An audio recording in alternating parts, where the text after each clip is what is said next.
સમાજને એક મેસેજ છે વેશ્યાવૃત્તિ પણ આ જે સ્ત્રીઓ કરે છે એ પણ સમાજની સેવા જ છે ને. નહીં તો કેટલા બહેન દીકરીઓના બળાત્કાર થાય, કેટલું બધું થઈ શકે. આ પણ એક પ્રકારની સમાજની સેવા છે અને એ સ્ત્રીઓની આ દુઃખની વાત લઈને આવ્યા છે, એની વેદના, એની અંદર શું ચાલ્યું છે, એની કઈ મજબૂરી છે, એ વાતને લઈને અમે આવ્યા છીએ. સમાજમાં બે લોકો એવા હોય છે કે તેમના નિવેદનોથી સમાજ પ્રભાવિત થતો હોય છે. એક હોય છે નેતા અને બીજા હોય છે અભિનેતા. તો આ બંને લોકોએ કયા સમયે શું બોલવું તેનો 100 વાર વિચાર કરવો જોઈએ. આવું અમે કેમ કહી રહ્યા છે તેની વિગતે ચર્ચા કરીશું. નમસ્કાર, હું છું પ્રથમ મોદી, આપ જોઈ રહ્યા છો નિર્ભય ન્યૂઝ. સામાન્ય રીતે કલાકારો જ્યારે મીડિયા સામે આવતા હોય છે ત્યારે તેઓ પોતાની કલા અને ફિલ્મો દ્વારા સમાજને કોઈ પણ જે સકારાત્મક સંદેશ આપવાની વાત કરતા હોય છે. પરંતુ રાજકોટમાં જે બન્યું તેને જાણીને સભ્ય સમાજ સ્તબ્ધ છે.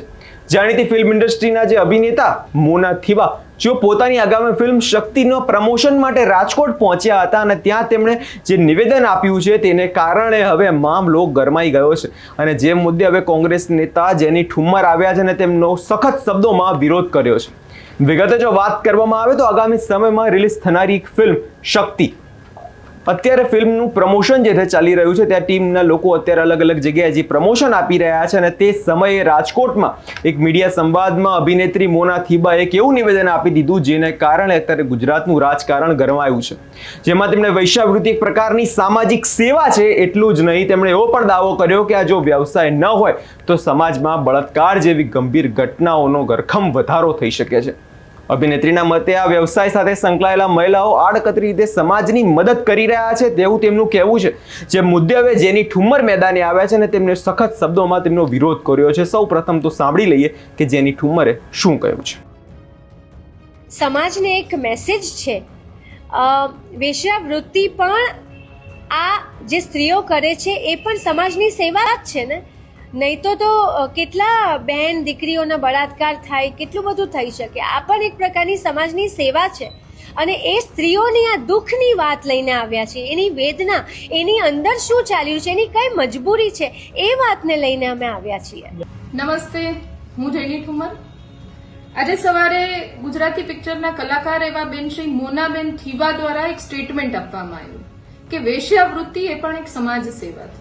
ખરેખર ખૂબ મહિલા તરીકે અપાયેલું સ્ટેટમેન્ટ ને મહિલા દ્વારા એટલે સંભળાયેલું સ્ટેટમેન્ટ આ ખૂબ દુર્ભાગ્યપૂર્ણ હું ગણાવું છું કે તમે જાહેર જીવનના વ્યક્તિ છો, તમારા ઘરેથી તમારા હસબન્ડ ધારાસભ્ય કક્ષાના વ્યક્તિ રહી ચૂક્યા છે, તમારા સસરા ધારાસભ્ય રહી ચૂક્યા છે, જાહેર જીવન સાથે તમારું આખો એ પરિવાર સંકળાયેલો છે અને તમે આવી વાત કરો કે વેશ્યાવૃત્તિ એ પણ એક સમાજ સેવા છે, તો હું માનું છું કે મહિલા તરીકે તમારે આના માટે, આ સ્ટેટમેન્ટ માટે શરમાવવું જોઈએ. કારણ કે સંજોગોને પરિસ્થિતિ કદાચ ગમે એ હશે, ઘણા સમય પછી ગુજરાતી પિક્ચરમાં તમારું પુનરાગમન થયું એના માટે તમને અભિનંદન પાઠવું છું. પણ જો આ પિક્ચરના પ્રમોશન માટે અપાયેલું સ્ટેટમેન્ટ હોય તો એ વખોડવા લાયક છે કે કોઈ પણ પ્રમોશન કરવા માટે આ પ્રકારે મહિલાઓનું અપમાન તમારે કરવું ન જોઈએ. કેટલી બધી સામાજિક સંસ્થાઓ વેશ્યાવૃત્તિમાંથી બાળકીઓને અને મહિલાઓને કાઢવા માટે દિવસ રાત મહેનત અને પ્રયત્ન કરી રહ્યા છે કે જેથી કરીને સામાજિક સ્તર ઊંચું આવે. કેટલી બધી એનજીઓઝ આ મહિલાઓને ફરીથી સોસાયટીમાં પ્રસ્થાપિત કરવા માટે મોટી મોટી મુહિમ ચલાવી રહ્યા છે અને ત્યારે તમે આવું સ્ટેટમેન્ટ આપો છો કે આ પણ એક સમાજ સેવા છે, તો હું માનું છું ત્યાં સુધી આના માટે તમારે જાહેર મીડિયાના માધ્યમથી માફી માંગવી જોઈએ. અને જો તમને એવું લાગતું હોય કે તમે જે કીધું એ બરાબર છે તો હું પણ જાણવા માંગુ છું કે આવી સમાજ સેવા કરવા માટે કેટલી બહેનો સામેથી આવે છે કે કેટલી બહેનો આ સમાજ સેવા કરવા માટે જ્યાં છે ત્યાં પોતાની એ જ પરિસ્થિતિમાં રહેવા માંગે છે. એટલે તમે આનો અભ્યાસ કરો. જો સમાજ સેવા કહેવાતી હોય તમારા મતે તો આનામાં કેટલી મહિલાઓ જોડાયેલી છે આ સેવા કરવા માટે અને હજી પણ એમાં ગરકાવ રહેવા માંગે છે.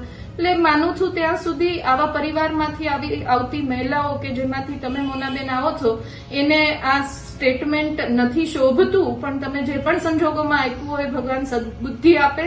માનું છું ત્યાં સુધી આપ માફી માંગશો જ અને ભવિષ્યમાં તમારો પરિવાર આટલો જાહેર જીવનમાં આગળ વધેલો છે, ભવિષ્યમાં બહેનો માટે થઈને તમે આવી કોઈ ટીકા ટિપ્પણી નહીં કરો એવી આશા પણ રાખું છું. નમસ્તે.